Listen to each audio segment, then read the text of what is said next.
Sa Genesis 10, inilalarawan ang mga salinlahi ng mga anak ni Noe. Sina Sem, Ham at Japhet. Pagkatapos ng baha, mula sa kanila ay kumalat ang mga angkan at naging mga bayan at bansa sa iba't ibang bahagi ng mundo. Makikita rito kung paano muling dumami at kumalat ang sangkatauhan ayon sa pagpapala ng Diyos. Ang kabanata ay paalala na sa kabila ng pagkakaiba-iba ng mga tao at bansa, ang lahat ay bahagi ng kasaysayan at layunin ng Diyos.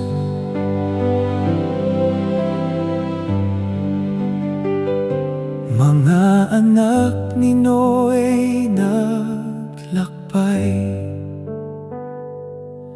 sa iba't ibang lupain, sila'y dumami. Bawat angkan, bawat henerasyon, sa iyong pahintulot ay nagpatuloy. Sem, Ham at Japhet ay naging simula ng maraming bayan at mga bansa. Sa bawat pangalan na nakasulat, nakikita ko ang iyong dakilang gawa. Mga bansa ay nasa iyong kamay, bawat tao'y iyong nakikita. Kahit magkakaiba ang aming wika, ikaw pa rin ang Diyos ng lahat. Turuan mo kaming magmahalan sa kabila ng aming pagkakaiba, sapagkat bawat buhay ay mahalaga at bawat bayan ay nasa iyong plano. Sa mundong puno ng pagkakahati, gawin mo kaming instrumento ng kapayapaan.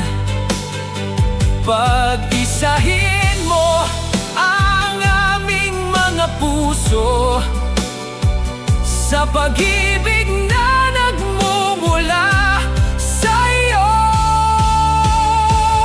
Mga bansa ay nasa iyong kamay, bawat lahi iyong pinangangalagaan. Mula sa simula hanggang sa wakas, ang iyong pangalan ang aming pupurihin.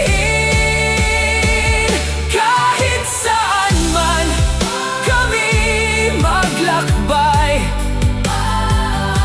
ikaw ang aming Diyos at gabay. Sa bawat bayan at bawat tahanan, naway iyong liwanag ang manaig. Maraming tao, maraming bansa, ngunit iisa ang may lalang. Sa iyong kamay ang aming buhay, O Diyos, ikaw ang aming sandigan. Ang Genesis 10 ay tinatawag ding talaan ng mga bansa. Ipinapakita nito kung paano kumalat ang mga salinlahi ni Noe at nabuo ang iba't ibang bayan at bansa. Sa gitna ng pagkakaiba-iba ng sangkatauhan, ipinapaalala ng kabanata na ang Diyos, ang pinagmulan at tagapangalaga ng buhay, naway matuto tayong igalang at mahalin ang bawat tao, sapagkat lahat ay bahagi ng sangnilikha ng Diyos.